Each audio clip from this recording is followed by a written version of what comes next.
Good morning, everyone. My name is Jenny Anvalle, and I will be presenting to you my research with the title of Empowering the Future Youth Engagement in Public Administration and Local Governance. Introduction.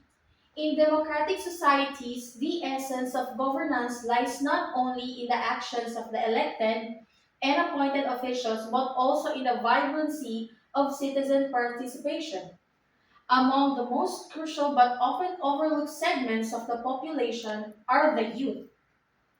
Youth participation in public administration and local governance is a dynamic field that intersects with civic engagement, political socialization, and institutional development. As future leaders, voters, innovators, and agents of change, the youth represent a powerful force in shaping responsive, inclusive, and transparent governance systems. Yet, in many developing countries, youth remain sidelines in political and administrative processes, treated more as recipients of policy than as active contributors to its formulation and implementation. The theoretical framework. According to Positive Youth Development PYD framework, they focuses on fostering the strengths and competencies of young people by promoting supportive environments and opportunities for leadership. In public administration, this framework encourages the creation of inclusive policies and programs that treat youth as assets to society. It informs institutional approaches to capacity building, mentorship, and policy co-creation. According to civic voluntarism model, Verba, Sklosman, and Brady in 1995, this model explores the factors that determine political participation, resources such as time, money, civic skills, psychological engagement, and mobilization. Applying this to youth engagement can reveal why some young people participate in governance while others do not, highlighting the importance of addressing barriers like lack of access, disinterest, or exclusion. We have the conceptual framework. We have three variables to it: the independent variable, the dependent variable, and the implication. Under the independent variable, we have respondents' profile in terms of gender, age, ethnicity, and their highest educational attainment. For the dependent variable, we have two. For one is empowering public administration, and the other one is empowering local governance. For the implication, we have the future of youth engagement. The general statements of the research problem. The study will focus on empowering the youth. Youth engagement in public administration and local governance in Isabela City, Basilan. Specifically, the study will answer the following questions. 1. What is the profile of the respondents in terms of their gender, age, ethnicity, and highest educational attainment? For the number 2, what is the level of youth engagement and public administration of the respondents? 3. What is the level of youth engagement and local governance of the respondents? Number 4. Is there a significant influence of youth engagement on public administration and local governance of the respondents? 5.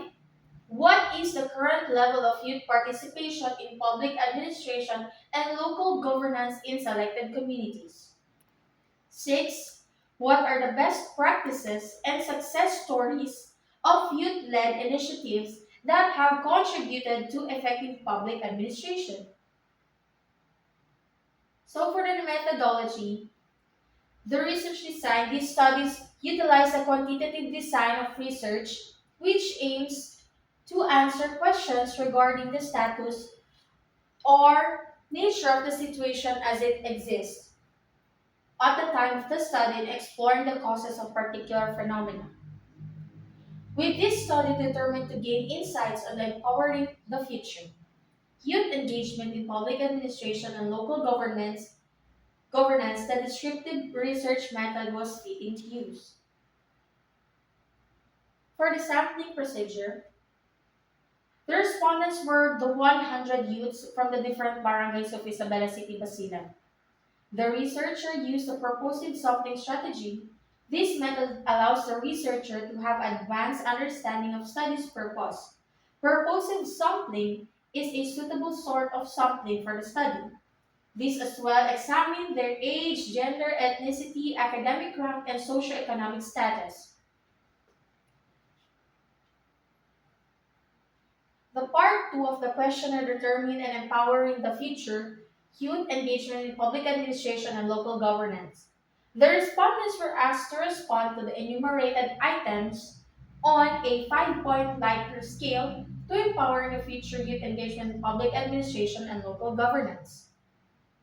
For the data collection, permission from the selected barangay, particularly the chairman in Isabela City, Basilan, will be requested by the researcher to conduct the study. Granted the request, instructions and orientation was conducted to the identified respondents. The questionnaire was distributed to the 100 youth from the different barangays in Isabela City, Basilan in the Empowering the Future Youth Engagement in Public Administration and Local Governance. Statistical treatment and data analysis were conducted to treat the variables in the study. For the data analysis, the data were collected and be further analyzed with the help of the SPSS. The quantitative data obtained using Google Form were analyzed using tables, percentages, and frequency tables. All data is processed using Microsoft Excel software. The following statistical method and techniques were employed for a better interpretation of the data collected on the following. Number 1, frequency distribution. In this technique, the researcher used plot graphical presentations through charts to represent the respondents' feedbacks in terms of the profile like age, gender, ethnicity, and socioeconomic status. The frequency distribution answered in problem number 1 and number 2, percentage distribution. After the frequencies were determined, percentage distribution techniques was used.